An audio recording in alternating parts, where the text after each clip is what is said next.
Welcome into the install with Greg Cosell of NFL Films. We're counting down the days until we can do this live with you guys in person. Greg, you and I were just talking about it before we started rolling, and I know you're as excited as I am. Oh, I can't wait to get down there. It's next week. So today's Wednesday. I'll be down there actually a week from tomorrow, but we'll do it Saturday night on the 20th.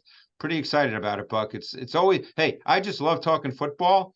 I talk with you every week. I'm on 3HL every week, so I talk Titans ball. Been doing that for years, so I'm really excited about it. No, and the audience is excited to hang out with us. It's going to be a great night at the Hutton Hotel, May the 20th. Like Greg said, you can still get tickets at 1045thezone.com because, Greg, this is the last podcast that we're going to do until the live show. Until the event when we're breaking down the entirety of the Titans 2023 draft class and a lot of information on quarterback Will Levis in particular that I know people are anxious to hear your analysis of. But today, we're going to take a look at the Houston Texans. We covered the Colts and the Jags last week in their drafts, and now with Houston putting a quarterback in place with the second overall pick and CJ Stroud, a good place to start. It's as promising a division, at least in terms of quarterback potential, as we've had around here in some time. You know, it's really interesting. I was thinking, as you were just saying that, I was just thinking that this is now probably one of the most intriguing divisions in the NFL. It may not be the best, we know that. The AFC East is pretty damn good with the teams in there, but it's actually going to be a very fascinating division to watch develop. I mean, we'll see what happens in Tennessee. We'll have more of that discussion, a week from Saturday night. But then you look at Anthony Richardson. We've talked about that. Obviously, Trevor Lawrence a year ago looked like he's on the road to being one of the higher level quarterbacks in the league. Certainly CJ Stroud, the second pick in the draft in Houston. It's going to be kind of an interesting division to watch and see how it all plays out. Oh, absolutely. And like you said, maybe not the best, but it will certainly have a level of intrigue that it has not in the last couple of years. And with CJ Stroud, whatever rumors and discussions go on in the pre-draft process that are real or not real, we all work through that time of year together. But Greg, it seemed hard for there to be a convincing argument for him not being the second best quarterback prospect in this draft class. Yeah, and that all depends then on how one felt about Bryce Young and his weight. Some would say CJ Stroud. I know there were some that felt CJ Stroud was the number one quarterback prospect in this class simply because Bryce Young is an outlier due to his weight, not because Bryce Young isn't very good. Stroud was a fascinating guy. I watched him last summer with his 2021 tape. And of course, I'm counting the games 1, 2, 3, 4, 5, 6, 7. I watched 10 games of CJ Stroud this year, which as I look back on, it's a little nuts, Buck, but that's what I did. I was pretty impressed with CJ Stroud. Now, there's always that conversation about Ohio State because it's a very well-schemed offense with high-level five-star players with a lot of what we would call in the business predetermined throws. Okay, so a lot of people look at that and think, how does that play in the NFL? We don't know that for sure. Obviously, the track record recently of Ohio State quarterbacks has been okay. We don't know what Justin Fields will do this year with another year under his belt, but it's just been okay. But the one thing you do see when you watch CJ Stroud is he throws the ball really well. He's not a power thrower, but he has a good arm, and he throws with great pace and touch. And that's hard to do for a lot of young quarterbacks. And the other thing two other things to me stand out, and everybody looks at quarterbacks a little differently, but two things stand out to me. Number one, his ball placement was really precise at the intermediate and deeper levels, tougher throws, and his willingness to turn it loose and make the tougher throws, which I personally believe in the NFL, you have to be able to do. Now, again, that has to be channeled with game situations, understanding of those situations. You're not always going to just turn it loose. Sometimes game situations dictate otherwise. But in this league, you're going to get into situations, and they may be in those a lot in Houston, depending on how their defense develops. They may be in situations in third and fourth quarters where he's got to drop back and turn it loose. And he's willing to do that and make the necessary throws. Defensively, obviously, the Texans had a lot of questions, and they had plenty of draft capital to address a ton of needs in this draft class. But just kind of sticking with Stroud for a moment there, Greg. D'Amico Ryans comes in as the head coach. Bobby Slowick is his offensive coordinator. Curious what you know about Bobby Slowick joining the staff. I know his background is a little interesting, given that he spent some time as an analyst for PFF before he got back in the league. Yeah, well, my guess is you're going to be looking predominantly at a lot of the things that the 49ers do. And I think that that's a really good offense to help a young quarterback. I mean, look what happened with Brock Purdy a year ago, stepping in. That is an offense, and all coaches try to do this. Obviously, some do it better than others. There's many ways to put together an offense and a passing game. There's not one way.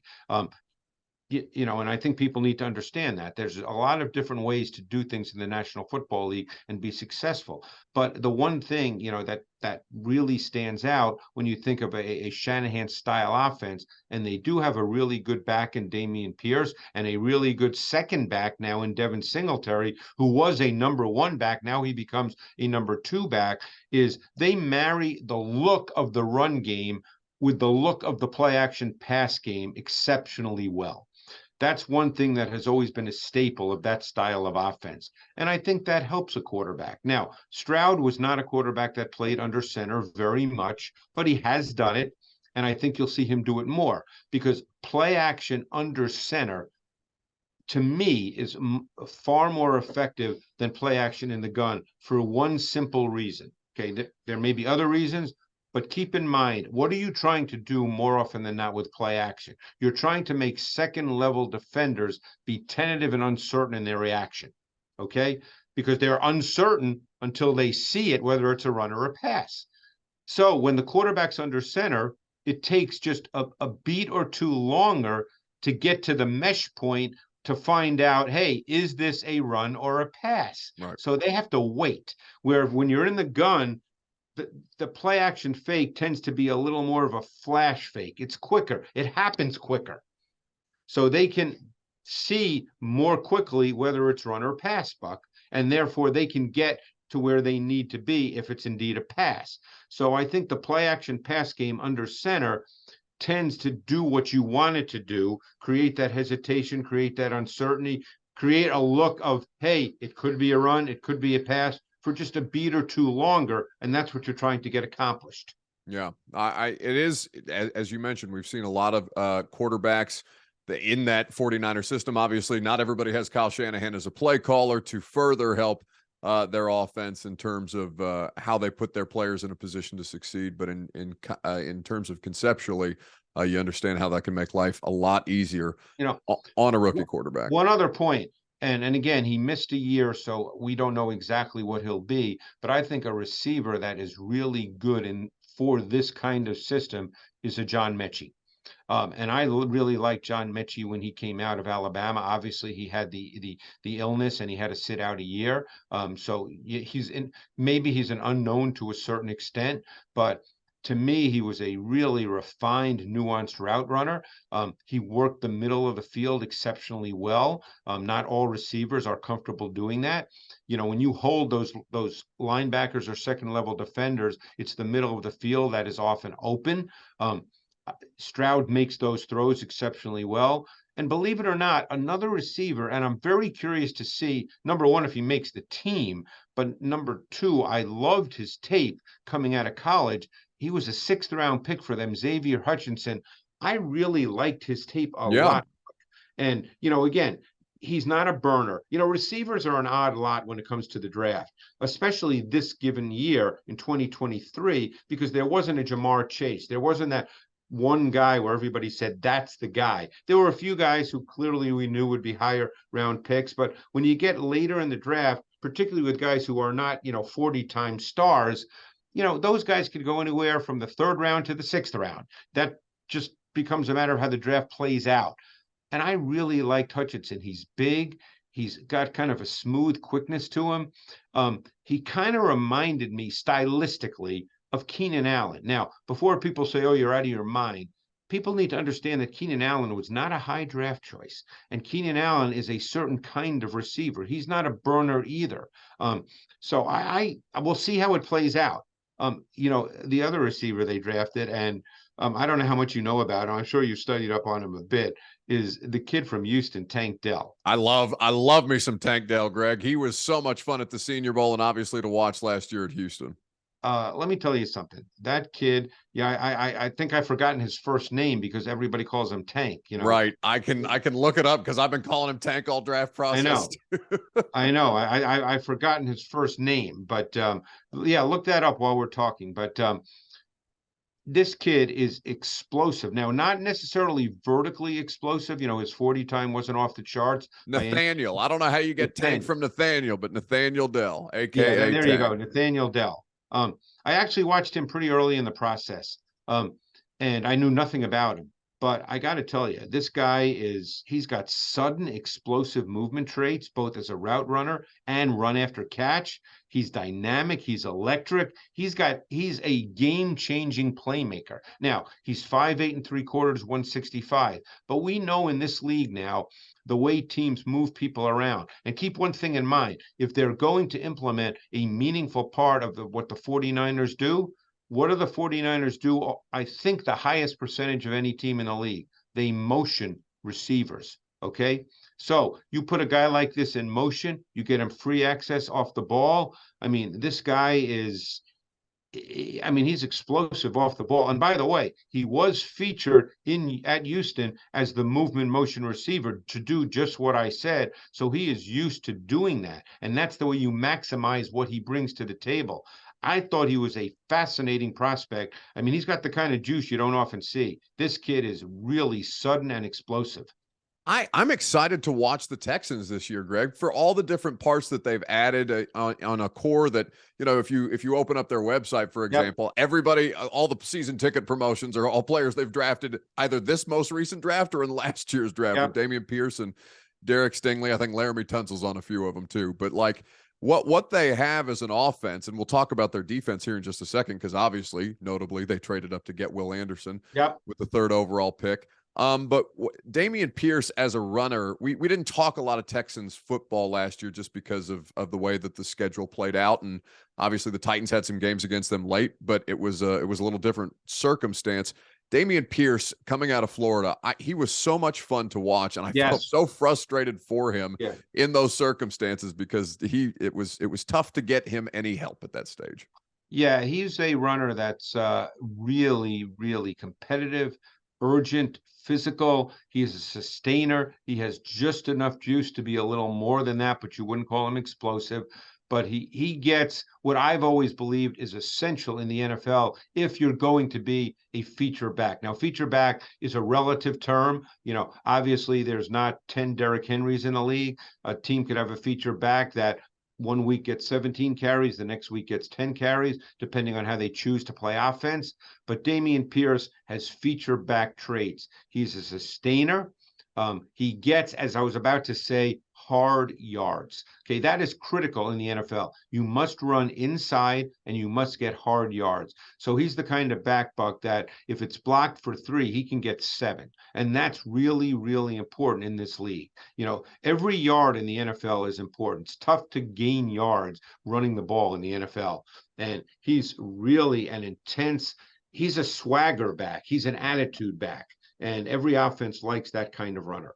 No, I appreciate the energy around him, and obviously the way that it translates into that competitive nature on the field, as you articulated. So on the defensive side of the ball, Greg, their inability to stop the run last year, of course, famously, and just to be able to consistently get pressure on quarterbacks was something that the Texans struggled with too. Now they add not just Will Anderson, but Dylan Horton out of TCU, who I thought was an interesting prospect. Let's start with Will Anderson, though, before we talk about Horton a little more. Will Anderson, obviously, he was brought in not only because of his talent, but because of just the kind of kid he is.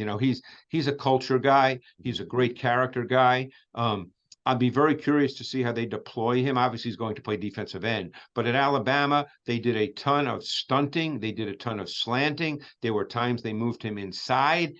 He's a straight line, linear, explosive power player, far more than he is a bendy, flexible player. But he plays with great power, and he's got a great body. What he needs to learn how to do better is he needs to learn how to use his longer arms. That's one area that he clearly needs to improve. It's absolutely coachable. They will work with him on that, because too often you'd watch him attack. Again, we talked about the game against Tennessee with Darnell Wright, but that was not the only example. That was just the most notable example, where he would just try to do speed to power, but wouldn't extend his arms, and he'd end up, having a slow dance with the tackle if he couldn't push him back. So he needs to learn how to use his arms better and his hands better, which he will, by the way. So we'll see how that works out. Horton is another long guy. Obviously, he's a 4th-round pick. We'll see, again, we'll see how much he plays, number one, obviously. I always thought that Jonathan Grenard was an ascending player, and then he got hurt. Mm-hmm. And I think he's a really potentially good player. So we'll see there. Then they've got a bunch of guys inside that have been in the league and had good moments, that have been injured, that are now veterans. But Sheldon Rankins and Malik Collins have had really good moments in this league, and they both have short area burst and quickness. Sheldon Rankins was a 1st-round pick when he came out of Louisville, and unfortunately he got hurt a lot. But he has classic 3 technique, short area burst quickness traits. Yeah, no, that the Texans, like I said, on both sides of the ball, are going to be fascinating to see how these players kind of gel together. And in DeMeco Ryans' first year, I know something that was very, very important to him, as we all know, based on his background with the 49ers, is that defensive front was going to be something that was addressed in very, very short order. And certainly they did that right after they took their franchise quarterback. I think there's a couple of players on defense that are really important for them to continue to develop. Christian Harris, the linebacker from Alabama, who was a 3rd-round pick a year ago. He's a solid player. He needs to become a little more. Now, he's not going to become Fred Warner. He's not that kind of player, but he needs to become a little bit more. He's capable of becoming a little bit more. And they need Derek Stingley to be on the field, because, when you have a corner that can line up and play press man, it changes everything that you can do. We'll see how this all plays out. They signed Jimmy Ward, who obviously knows the defense extremely well, really good player, can play safety, can play slot corner if they choose to. It all depends on how they, again, with the new staff, you don't know how they feel about players that have been there. That's the thing. We don't know how they see Desmond King, who from Tennessee is, right. He was there in Tennessee, but he's purely a slot. Do they see him as good enough to be the slot, or do they want to move Jimmy Ward to the slot when they go to their sub packages? Because that's what he did not all the time, but very often with the 49ers, and he's more than capable of doing it. That would depend, I guess, on if they feel they have another safety that can play. So, all these things need to be worked out. Obviously, as you and I both know, the more fascinating element's going to be their offense because of CJ Stroud. Well, I mean, the more, I think, wide scale fascinating, but I'm, for obvious reasons, I'm interested in what they do on both sides of the ball. Oh, yeah. Houston and Indianapolis, frankly, are 2 of the more interesting teams in the league this year, just because we think that if the owner is saying it, that it must be true. Anthony Richardson is going to start right out the gate, as we discussed last week. Oh, I think he will. I think he needs reps. Again, they'll live with it. I think they can structure an offense, as we discussed a week ago, similar to the Eagles, where not that there's no pressure on Anthony Richardson to do the right thing, but it will help him tremendously. And look, the guy only started in college football for a year. And then the previous year, I think he only had like 200 plays. So, he needs to play football. This is a case where it's easy to say he's not ready. And that's true. He's not ready. But he's probably not going to get ready watching someone else. No, that's a good point to make for people who are looking at these young quarterback prospects. When next we talk, it'll be about the Titans' young quarterback prospect, as well as the other 5 draft picks in their 2023 class. Greg, I can't wait for the live show. I know the Billy Joel concert is going to be a lot of fun for you, too. It's going to be a great weekend in Nashville, and I know the audience is excited. I hope people come out Saturday night, because I don't want them to think like it's going to be a lecture and a clinic. We're going to have some fun, Buck. We'll talk ball, no question. There'll be some audio, some visual stuff as well. But, we're going to have some fun talking some ball. No, it's going to be a great time. And I think for people who've been listening to this podcast for the 2 years that we've been doing it, Greg, they know the vibes, and they know that we're gonna put on a good show for people, and they're excited to be a part of it. And I know I'm excited to do it with you. Thanks for the time as always, buddy, and we'll do it again here in a couple of weeks. All right, Buck. Appreciate it, my man. Thanks.